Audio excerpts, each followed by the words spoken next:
একনিষ্ঠ ভক্ত ছিলেন রেবতী মোহন বিশ্বাস দা।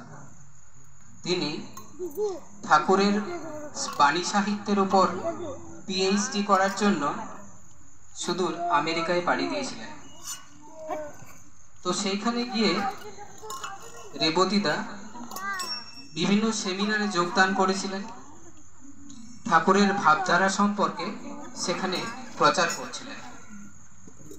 তো সেই সময় তার এক আমেরিকান মহিলার সঙ্গে সাক্ষাৎ হয়েছিল। তিনি ঠাকুরের সম্পর্কে জিজ্ঞাসা ছিলেন। তিনি রেবতী দাকে ঠাকুরের বিষয়ে নানা রকমের প্রশ্ন করেছিলেন। তিনি তাকে জিজ্ঞাসা করছিলেন যে আমি তো সব কিছুই জানি, আমি একজন শিক্ষিত মহিলা, ঠিক আছে, তো আমি বাইবেল পড়েছি, স্ক্রিপচার্স যেটা আছে সেগুলো পড়েছি, তো আমি জীবন কি করে পরিচালনা করব সেই বিষয়ে আমার যথেষ্ট জ্ঞান আছে। তাহলে আমার জীবনে একজন জীবন্ত গুরু বা আদর্শের দরকার কোথায়? তো যাই হোক, এইরকম কথা হওয়ার পর তিনি রেবতী দাকে তার বাড়িতে আমন্ত্রণ জানিয়েছিলেন।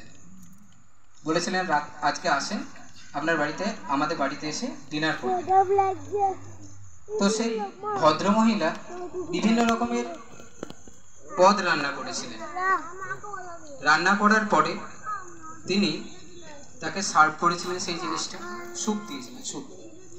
তো রেবতীটা যখন এক চামচ সেখান থেকে টেস্ট করলেন, তো তখন টেস্ট করার পরেই বলছেন যে মা, যে আপনি যেটা বানিয়েছেন সেটা টেস্টলেস।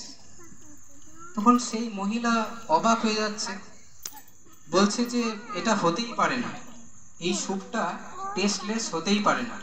বলছে আমি কুকিং সায়েন্সের উপর পিএইচডি করেছি, আমি এই কন্টিনেন্টে পাওয়া সবচেয়ে বেস্ট মশলাগুলো ইউজ করেছি, তাহলে এটা কি করে টেস্টলেস হতে পারে? তখন রেবতী দা সেই মাকে বললেন যে মা, আপনি নিজে একবার টেস্ট করে দেখেন।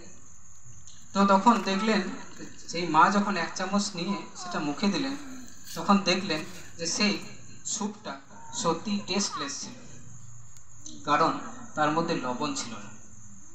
তো ডক্টর রেবতী দা সেই মাকে বললেন যে মা, ঠাকুর অনুকূলচন্দ্র হচ্ছে আমার জীবনের সেই লবণের মতো।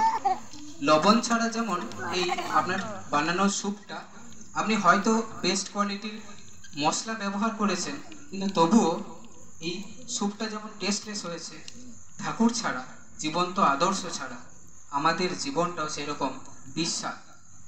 ঠাকুর অনুকূলচন্দ্র হচ্ছে আমার জীবনের সেই লবণ। বলছেন তিনি আছেন তাই আমি আছি।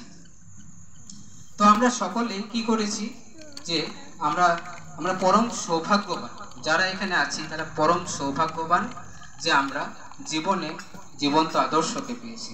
আমরা ভগবানের কথা হয়তো ছোটবেলায় মা ঠাকুমার কাছ থেকে, বাবাদের কাছ থেকে শুনতাম, কিন্তু আমরা যে তাকে জীবন্ত ঠাকুরকে যে আমরা দেখতে পেয়েছি, যেমন ভাবে হোক বা তার বংশ পরম্পরাকে দেখতে পাচ্ছি, এটা আমাদের চরম সৌভাগ্য।